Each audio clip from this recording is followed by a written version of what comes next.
After standing there in shock for several minutes, I finally snap out of it and realize that Dominic isn't with us. "Daniel, where's Dominic?" I ask. As soon as Dominic's name departs my lips, tears begin to slide down his cheeks. When he doesn't respond, I ask again, "Where's your brother? What happened?" "He's gone. It took him," he answers before becoming completely hysterical. Although I assume it's the same thing that grabbed Ben at the carnival and drug him into the funhouse, I still ask, "What took him?" I can't get any answers out of him. He keeps repeating the same two sentences each time I ask a question. "He's gone. It took him," followed by a flood of uncontrollable tears. Where did it take him?" He responds with the same reply. "Why are you covered in blood? Are you hurt?" Once again, he gives the same answer. Then I hear the sound of the elevator doors open down the hall and loud panicked voices accompanied by footsteps coming our way. When my dad and Alex's mom enter the morgue, Dad yells, "What's going on? We heard screaming. We've been looking all over for you guys." Daniel mumbles again, "It took him." Dad rushes over, grabs him, and then begins to shake him. Who took Brian?" Just then, a slew of doctors and nurses scramble into the room and strap Daniel onto a gurney. As they wheel him away down the hall, all I can hear is him crying, "It got him." He keeps saying it again and again until he disappears into the elevator. A lady and a man are still standing in the room after all of the doctors and nurses leave. They have badges stating that they are hospital security. They decide to ask Travis what happened. "First, we were all together, except those two," he says, pointing at Alex and Destiny, who are huddled up in Alex's mom's arms in the corner. She tells us that she's going to take the girls upstairs to try to calm them down. Once they leave, Travis resumes. "Adam thought he saw our little brother Brian, who's been missing, so we followed him." Dad interrupts, "What do you mean you saw Brian?" "Sir, please let him finish," the male security guard tells my father. Dad gives him an angry glare, but doesn't argue. So Travis continues.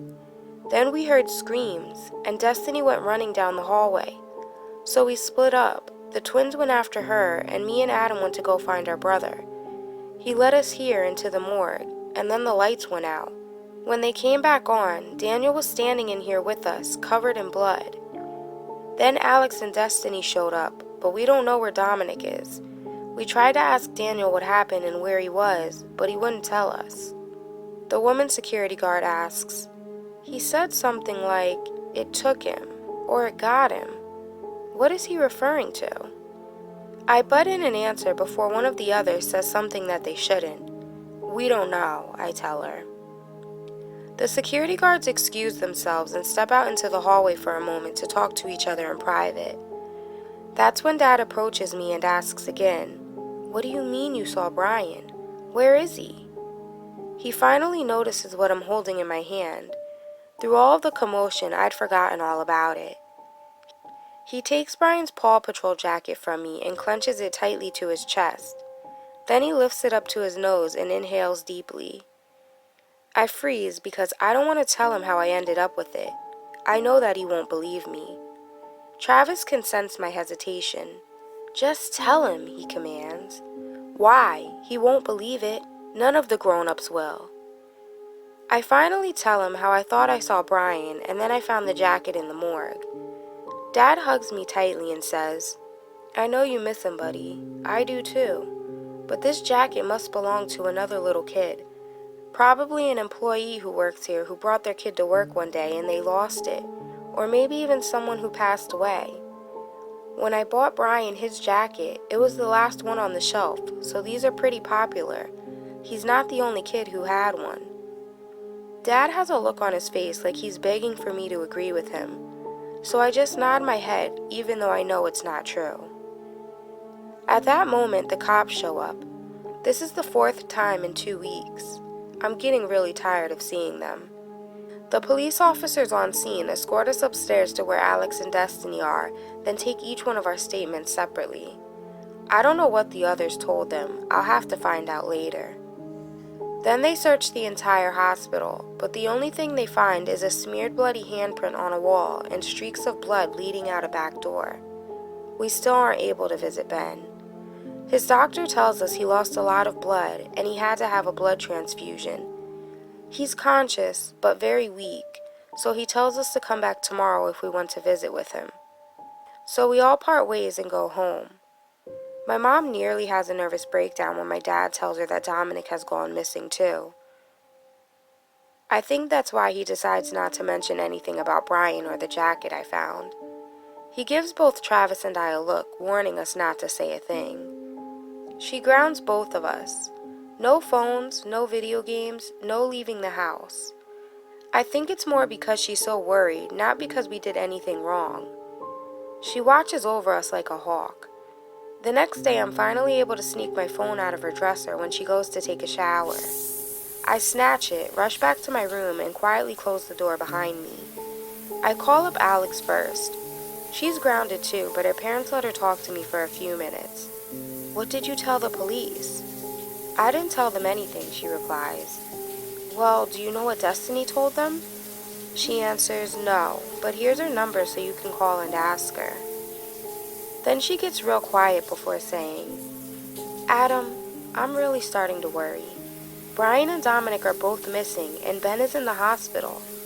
What if it gets one of us next?" "It won't," I promise her. Next I call Daniel. He doesn't answer. So I call his house and his mom picks up. "He's grounded for the rest of his life. Don't call back," she screams before slamming down the receiver. I hear the shower cut off and quickly dial Destiny's number. I ask her, "Did you tell the police anything?" "No," she mumbles. "Good. They can't help us anyway." Then I hear a woman's voice in the background. "Destiny, get off of the phone. You're on punishment." She whispers, "I've gotta go, but try to contact me later on the walkie-talkie." Then the dial tone floods my ear. I'd forgotten all about the walkie-talkies. I dart back down the hallway to my parents' room and toss the phone back into my mom's drawer before she notices that it's gone. We run into each other as I'm on my way out. "What are you doing in there?" she questions. "I was looking for Dad. I need to ask him something," I lie, hoping I don't look too guilty. She tells me that he's in the garage. As I head downstairs, she adds, "But don't even think about stepping 1 foot out that front door." I sigh and storm back to my room. After checking to see if my walkie-talkie is charged and then seeing that the light is green, I push the button and ask, "Can you hear me? It's Adam." I came across a bunch of walkie-talkies in the attic last summer. Dad tuned them all to be on the same frequency, and then I gave one to each of my friends. Once Destiny began hanging out with us recently, I figured she would probably need one too. And since the twins each had one, it only made sense that they coughed up one of theirs. Destiny answers right away. "I'm here." We wait a few minutes to see if Daniel and Alex will answer. When neither of them do, I ask Destiny, "Have you talked to Daniel?" She tells me that she hasn't. Then she asks, "What do you think happened to Dominic?" I answer, "I don't know. What do you think happened to him?" She pauses for a moment. "I think the same thing that hurt Ben must have gotten him too." "Where do you think it took him?" I ask her. "Maybe the same place it took your brother." "Do you think they're dead?" she asks. Just then Alex's voice comes in over the walkie-talkie. "Hey, I can't talk long. If my parents catch me, I'll be in big trouble. This is so lame. I can't believe that we're all grounded. We didn't even do anything." I ask her if she's talked to Daniel since yesterday in the hospital. "No, I haven't. But my mom and dad went over there to check on his parents today, and they're distraught. My mom told me that she didn't see Daniel. He must have stayed in his room while they were there." Destiny responds, "I don't think it's fair that we're grounded either, but maybe this is a good thing. We're safe in our own houses. That way it, whatever it is, can't get us. Don't you see? That makes it easier. We're all separated, just like at the abandoned house, the carnival, and the hospital. We split up, and that's when it attacks." Alex tells us that she has to go. Check back in tonight at 8, I tell them before cutting off the walkie-talkie. I almost have a heart attack when Travis barges into my room. The police are downstairs right now talking to Mom and Dad. They want to question us again. Why? We already told them what we know. He replies, maybe your friends told them something different. I immediately think of Destiny, but we seem to be on the same page when we just talked. Could it have been Daniel? No one can get into contact with him to find out what he told the cops. I tiptoe out into the hallway and kneel at the top of the stairs, listening to the conversation going on in the living room. Your boy has been at every one of the crime scenes. That makes him a suspect, one of the officers informs my parents. How could they think I had anything to do with hurting my little brother or my friends? My father rises from the sofa. I can tell he's angry because his face is beet red. How dare you accuse my son of doing those terrible things? He wouldn't harm a fly, let alone his own brother. Now get the hell out of my house. He marches to the door, opens it, and then slams it behind them as they leave. As I turn around to go back to my room, Dad calls out, Adam, did you hear all of that? I stop and nod my head. Well, you have nothing to worry about. We know you had nothing to do with any of what's been going on lately. I changed the subject, asking, can you take me to the hospital to see Ben today? Of course, Dad says. Later that afternoon, when we pull into the hospital, the entire parking lot is full of police cars. Dad asks a bystander what's going on, and the man says, some kid just disappeared from their hospital bed. And you know what's so crazy? The kid was messed up pretty bad. Couldn't get out of bed on his own, so there's no way he just got up and left of his own free will. Dad and I look at each other, not saying anything, but already knowing. The kid missing is Ben. Remembering how the cop said that I've been at every single crime scene, I tell him, Dad, maybe we should just go home. He agrees, so then we rush home to watch the news. After we tell Mom and Travis what's going on, I ask my dad, can I please have my phone just for a few minutes so that I can call the others and warn them? Tell them what happened. Mom heads upstairs to her room to retrieve it from her drawer. When she hands it to me, I race to my bedroom. Someone picks up Alex's phone on the first ring. Adam, you know she can't get any calls, her father tells me. Yes, sir, I know, but this is very important. Please tell her that I just went to the hospital to visit Ben, and now he's missing too. He can hear the panic in my voice.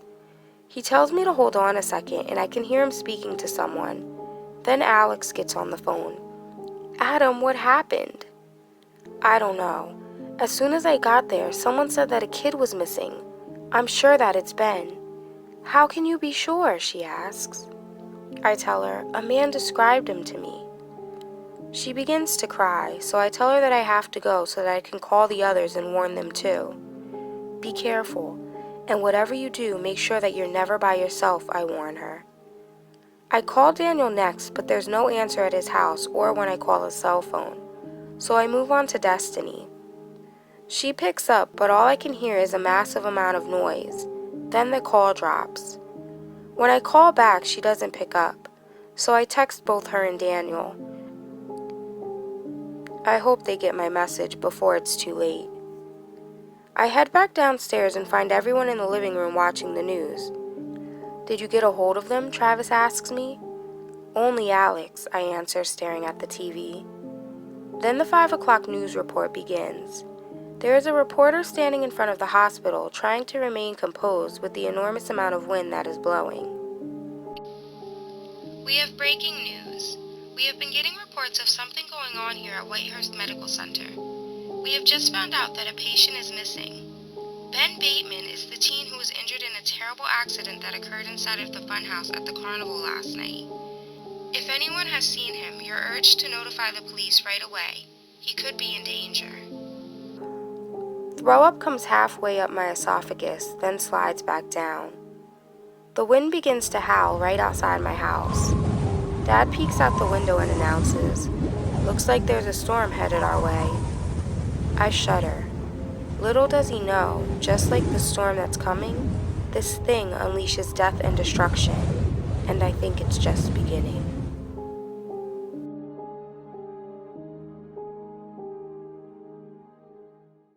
Subscribe for new original stories 3 times a week. See you next time on Nina's Nightmares. Really? You're supposed to click the like button, not me. Ugh.